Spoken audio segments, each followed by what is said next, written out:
ceelbiyoodkan oo ah kii u horeeyay ee laga hirgeliyo deegaanka Laasacadale oo kamid ah deegaanada ay ka taagneyd xaaladda biyo la'aaneed ayaa waxaa maanta si rasmi ah xariga uga jaray gudoomiyaha degmada Gaalkacyo Xirsi Yuusuf Barre. munaasabada xarig jarka ceelbiyoodkan ayaa waxaa ugu horeyn ka hadlay Cabdullaahi Cumar Kaahiye oo ku hadlayay magaca hay'adda GSA iyadu gacan ka geysatay hirgelinta ceelbiyoodkan. halkan waxaa qoday gudoomiyaha hay'adda la yiraahdo OJA OJA maalgelisay waxaa qoday GSA waxaa loogu talagalay deegaankan Laasacadale si ay u jeedo waxaan ka dhisnay haantan waxaan u suubinay meel xoolo ka cabayeen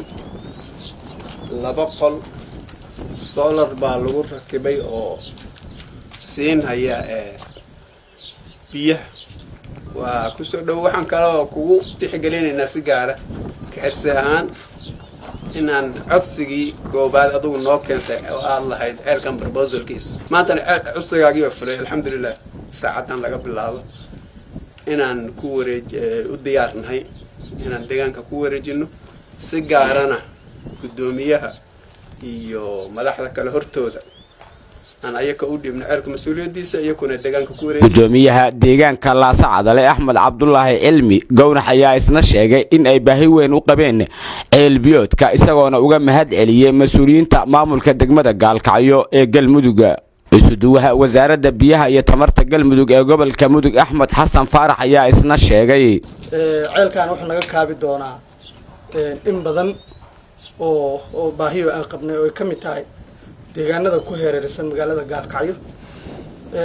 oo biyo la'aan badan ay ka jirtay ama ceelashu ay ka fogaayeen inta badan taasoo ay sababi jirtay markii biyaha la keenayo dadka biyo la'aantu ay hayso reemiga in biyaha si qaaliya looga gadi jiray waxaa moodaa maalinka maanta in fursado badan ay haystaan reer Laasacadale ay ka faa'iideysan doonaan iyaguna annaguna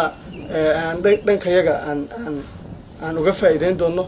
degmada Gaalkacyo Xirsi Yuusuf Barre ayaa isna ku booriyay bulshada deegaankaasi inay ilaashadaan ceelbiyoodkan loogu deeqay. waxaan rabaa inaan meeshan ka cadeeyo baahida halkan la daboolay runtii waxay ahayd baahi aad muhiim ah dadka deegaankuna maaragtay inay waxa rabaa ka faa'iideystaan oo aan la iska dayicin oo sida ugu wanaagsan ognahay deegaankan ceel waxa ugu sukeeyay docol iyo Soomaha Gaalkacyo meel ka sukaysa ma lahayn dadku ku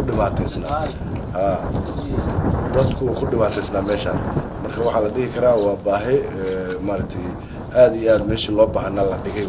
dhinaca kalena qaar ka mid ah shacabka iyo xoolo dhaqatada ku nool deegaankaasi ayaa bogaadiyay ceelbiyoodkan iyagoona sheegay inay baahi weyn u qabeen maadaama deegaankaasi ay hore uga jirtay xaalada biyo la'aaneed oo baahsan. Cabdirasaaq Maxamed Axmed warbaahinta qaranka Soomaaliya Gaalkacyo.